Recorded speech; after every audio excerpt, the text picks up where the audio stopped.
नासिक में अशोक खरात मामले में ईडी ने शिकंजा कसना शुरू कर दिया है। प्रवर्तन निदेशालय ने अशोक खरात और उसके कुछ साथियों के खिलाफ एक ईसीआईआर दर्ज की है। इस मामले की जांच महाराष्ट्र पुलिस की एक एसआईटी को सौंप दी गई है। मुख्य मामले के अलावा खरात के खिलाफ अलग अलग थानों में 11 से ज्यादा मामले दर्ज हैं। यौन शोषण, बलात्कार के अलावा खरात पर वित्तीय अनियमितताओं, जमीन हड़पने और अवैध संपत्ति सौदों के भी आरोप हैं और इसीलिए ईडी ने खरात और उसके करीबियों की 52 संपत्तियों की जांच शुरू कर दी है।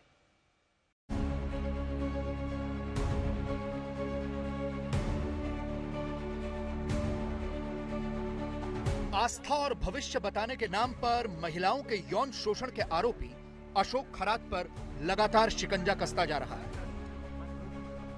ईडी यानी प्रवर्तन निदेशालय ने नासिक के ठग अशोक खरात और उसके कुछ साथियों के खिलाफ एक ईसीआईआर दर्ज की है। ईडी ने नासिक, शिरडी, वावी, सरकारवाड़ा और अन्य जगहों पर खरात के खिलाफ दर्ज कई एफआईआर का संज्ञान लेते हुए ये कदम उठाया है।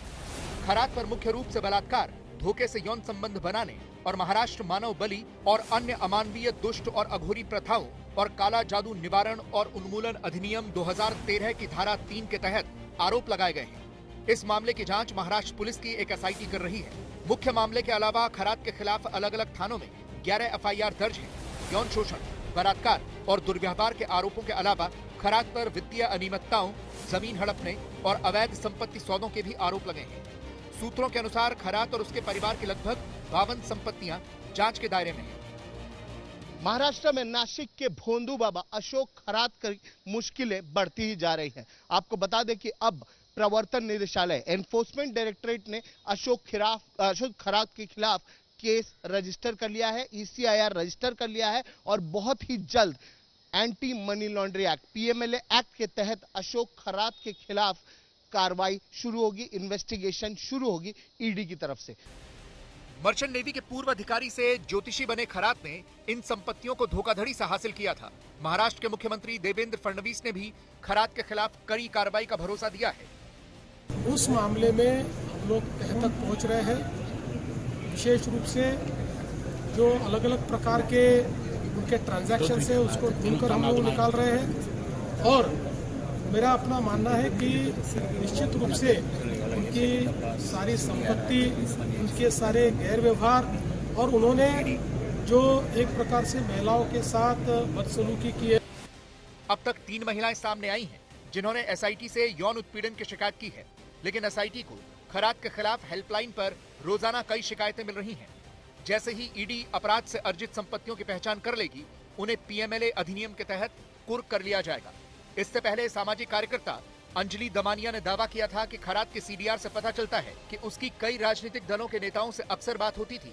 महाराष्ट्र महिला आयोग की पूर्व अध्यक्ष रूपाली चाकणकर ने 20 मार्च को खरात के साथ अपने संबंधों के चलते अपने पद से इस्तीफा दे दिया था। ऐसा इसलिए हुआ था क्योंकि सोशल मीडिया पर रूपाली चाकणकर की खरात के साथ तस्वीरें और वीडियो सामने आए थे, जिनमें वो ढोंगी अशोक खरात के पैर धोती हुई दिख रही थी। बाबा ने न्यूमरोलॉजी से शुरुआत की और उसके बाद भविष्य बताना शुरू कर दिया। सिर्फ इतना ही नहीं बल्कि नासिक के सिन्नर में लगभग 40 एकड़ की ये जगह डेवलप की और वहीं पे ये ईशान्येश्वर का मंदिर बनाया, अंदर शिवलिंग भी बिठाया और सिर्फ इतना ही नहीं, इसके बगल में ही उसने बड़ा लगभग 12 से 13 करोड़ का फार्म हाउस बनाया है। अब महाशिवरात्रि हो, गुरु पूर्णिमा हो या फिर साल के कोई और दिन, यहीं बाबा को लोग मिलने आते थे, जहां पूजा अर्चा होती थी, अभिषेक होता था और सबसे अहम पूर्ण बात यह है कि बाबा को सब जो अफसर मिलने आते थे वो उन्हें इन्वेस्टिगेशन की बातें भी पूछते थे। यानी कि न्यूमरोलॉजी से बाबा बोलता था कि अगर फलाना फलाना कोई नंबर है, किसी का कोई बर्थ डेट है, सिर्फ इतना ही नहीं, उससे लेके वो इक्वेशन मिलाता था और तब पुलिस अफसर जब इन्वेस्टिगेशन के लिए उसके पास आते थे मदद के लिए, तब वो उन्हें बताता था कि आरोपी आपको इस दिशा में मिलेगा या फिर आरोपी आपको उस जिले में मिलेगा।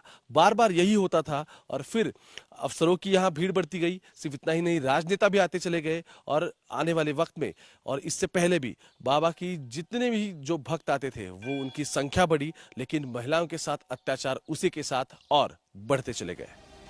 खरात के काले कारनामों का खुलासा उसके नासिक के ऑफिस में काम करने वाले कर्मचारी नीरज जाधव ने किया था।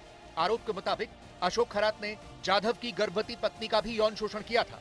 इसके बाद नीरज जाधव ने खरात के दफ्तर में एक जासूसी कैमरा लगा दिया था, जिससे वो अशोक खरात को एक्सपोज कर सके कि वो महिलाओं को अपने केबिन में बुलाकर कैसे उनका यौन शोषण करता था।